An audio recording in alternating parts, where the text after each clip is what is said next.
Welcome back. As President Trump continues to promote his hardline view of illegal immigration, he's also allowing for more aggressive tactics to find people who are in the country illegally, and that includes in the court system. Some migrants have been taken into custody by Customs and Border Patrol while waiting for routine court hearings, and it's turned courtrooms into deportation traps. Queen City News Chief Legal Analyst Khalif Rhodes joining us to break this down and give his insight on this. Khalif, if you go back 2 years ago, they may not have had the authority to make these types of arrests, but things have changed.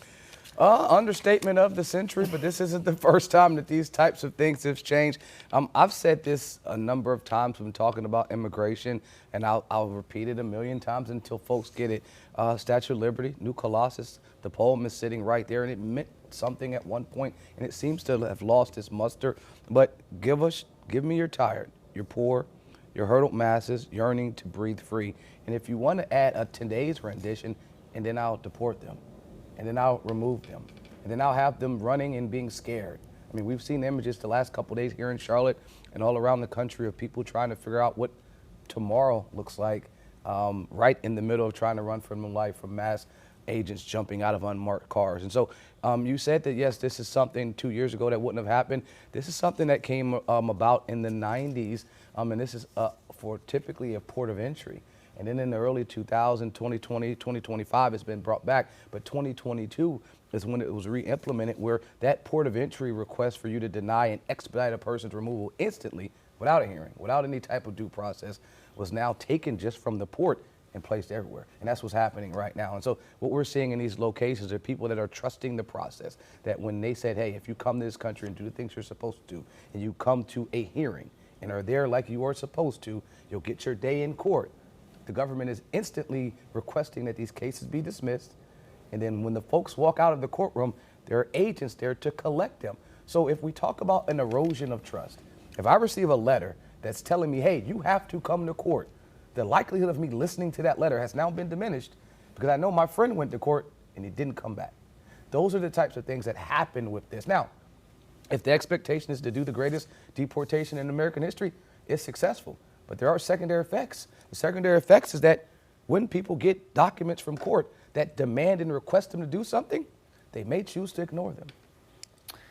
It's almost like a Trojan horse, you know, the way that this is playing out in certain courts. Could what's going on with that and the speed at which some of these, the due process is happening, could this force some of the undocumented population to kind of go more underground and then not even show up to do what they need to be doing? Yeah, 100%. I mean, in law school, they teach you this. They teach you that when you implement a law, when there's something that occurs, there's always this secondary effect that was unanticipated. And I can guarantee this is an unanticipated secondary effect that will happen for years to come, that there will be folks that are just not documented, that are non-participatory in the process. There are folks here that are participating, legal or illegal, and you've had interactions with them in your day-to-day basis. You just didn't know. You weren't walking around checking and saying, show me your papers. But now that that's happening, this part is extremely troubling. To tell me that now you have no due process, that you are literally not ducking court, there's no FTA, a failure to appear, there's no order for your arrest. You have showed up because you are running from something, from some country, and this hearing is to prove that.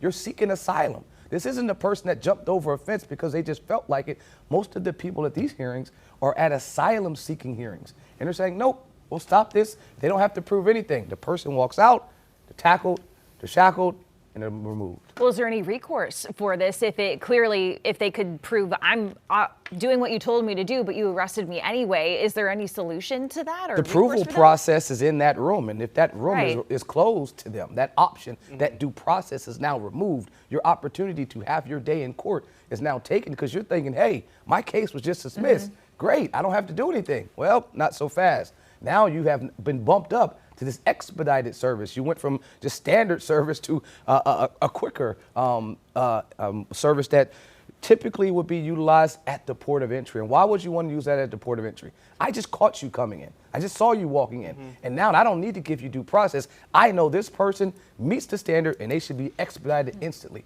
To move that to the whole country, not at the port of entry, is now how they're doing these expedited hearings. All right, again, our Chief Legal Analyst Khalif Rhodes breaking that down for us. Khalif, thank you. Queen City News Plus. Just search Queen City News on your smart TV's app store.